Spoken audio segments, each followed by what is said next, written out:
my goodness, Bagheera is Kipling. So that was although I didn't recognize it, sometimes an actor's intuition is buried and you don't realize what you're mining as a source of energy until perhaps afterwards. But I'm privileged to be the voice of Kipling, a man I greatly admire and loved. And when I was in the Boy Scouts, our troop leader, no, I was in the Cubs actually, which is before the Boy Scouts, our troop leader is called Arkela. Wow. Well, for me, reading the book as a child really made a difference for me. It allowed me to dream, and it allowed me to dream big, to have courage, to have connection. For me, I always wanted to be Mowgli as a boy because there was a freedom within that, and a freedom to be able to express myself the way I've always wanted to. I found that freedom through being an actor. And then seeing the movie really did something else to my imagination. It allowed me to understand how we create relationships with each other and how those relationships are things that we can really hold on to. Not much that's material can we really hold on to, although we still like the shiny, glossy things. So for me to do this was, and you used a beautiful word, surrender. You know, I didn't know what John would do in the room, but he is a challenger. And he challenges in a very graceful way for you to do something very different, to have the elements that he saw in you to be able to do this through your vocally, but then allows himself to be courageous enough to ask you questions so that you can play against some of the things that you're used to doing. So for me, in the room and having John there with me, he always challenged me to play against things and do things a little bit differently, to have strength and not just to be the loudest person speaking. And which then allowed me to see Raksha, to see Lupita's face, and to create that for myself in front of me when we were having conversations. So I'm honored to be a part of this movie because there's so many different elements that go into making a film of this nature or any film. And I'm just a channel for this particular character that has to bring some love, compassion, yet tough love to this young boy. And this is my first voiceover role, and I was attracted to it because Raksha is like the eternal mother, and she chooses to take care of this creature who is not one of her own, but as though he was.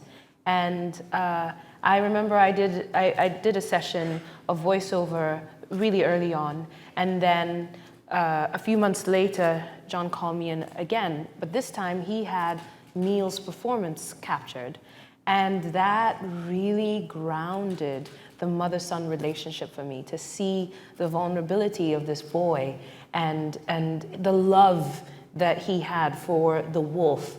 It only made my love for him grow even more. And it's such a beautiful image to see these two very different creatures have this very real bond. I really loved all the Disney references and the homages to the original film, but I stayed through the credits and I noticed at the very end it says Fantasound was the sound. Yes. I was wondering if that just a joke that you guys added, or is Disney really calling their sound mixing department Fantasound now? Fantasound. Fantasound, since it was going to be a concert film, Walt had a vision to put the audience in the middle of the music. And what would be required, and I think they only did it in 2 theaters. I think they did Carthay Circle, I did a theater in New York. They put speakers all around the theater, which cost a tremendous amount of money, even in its day. I think it was $100,000 to outfit a theater. And they had to mic the orchestra using a lot of isolated microphones, I think 30 microphones. I don't know the specifics, I don't remember them, but this was essentially what the concept was. And I remember when I was talking to my sound people and to my composer, John Debney, I said, wouldn't it be cool to explore what Fantasound would be now? Because it only worked in 2 theaters and only for the 1 film. I think it was something he thought you'd use in perpetuity, but it was something that was abandoned rather quickly. And the sound engineer said, well, Atmos sound has that many speakers all around the theater. You use it for sound effects. There's no reason you couldn't use it for music. And so I talked to John Debney about, and he's a Disney guy. He grew up on the Disney lot. He knew Walt. He hung out with the Sherman Brothers when he was a little kid, so he breathes Disney. He knows the culture. And he really leapt at the opportunity. And so when we were miking the orchestra, we isolated instruments when we could. And in the sound mix, Laura Hirschberg, who's our music mixer, we tasked her in the Atmos mix with creating a Fantasound mix. So if you go to see the film, certainly in Atmos, perhaps, I'm not sure in 7.1 how it works, but specifically for Atmos, you will feel that there are instruments that move around the theater, especially isolated instruments like the flute as Mowgli's running. So if you ever see it in a Dolby cinema, you'll experience a version of what we were trying to channel, which was Walt's vision for this. Once again, that is one of dozens of little opportunities we were looking for to somehow tie back into the legacy. There are visual cues in the film that, you know, as time goes on and people get more familiar with it, you'll start to notice bits of Dumbo in there. Looking at the Monstro chase and Pinocchio inspired some of the King Louis stuff. And certainly from Jungle Book, you'll see a lot of shots that are pulled from one film into the next. But to me, that's part of the fun of this. It's really just embracing the opportunity and the emotional connection that we have from growing up with these films and seeing how much of it we could, you know, just knead back into the dough of the film. And Fantasound was one thing I had wanted to do. Just for a moment like this, just to be able to have an excuse to talk about what Walt was going for, and for people who are fans who appreciate that we're trying to fulfill, as they do with the parks, as the parks always change and grow, the movies should too.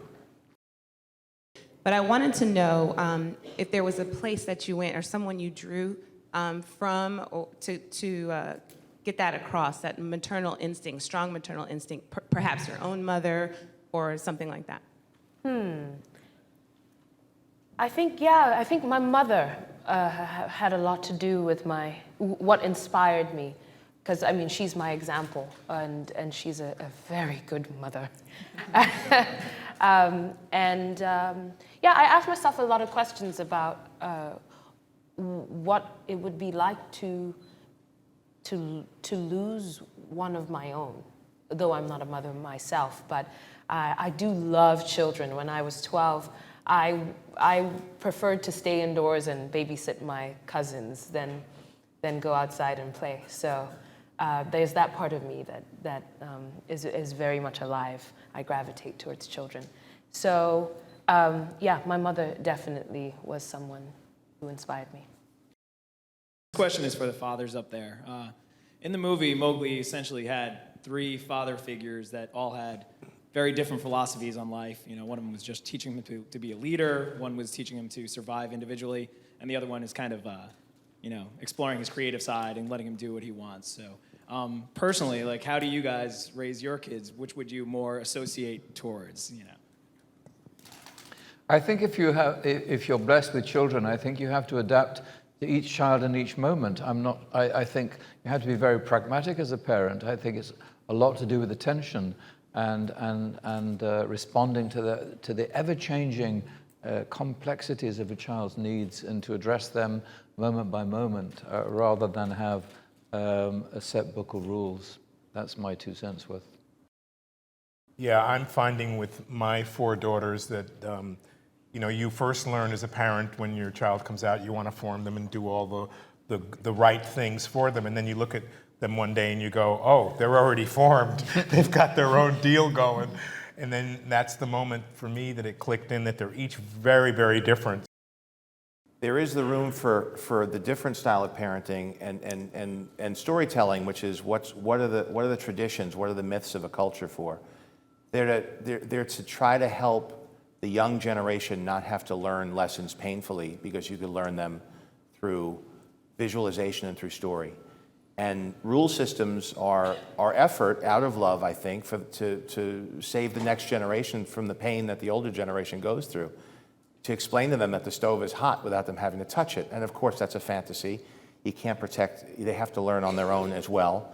But that is part of the strength of a culture, is that you can help at least give them a context, contextualize their struggles so that as they persevere and come out the other end, they understand what it means and it gives it purpose.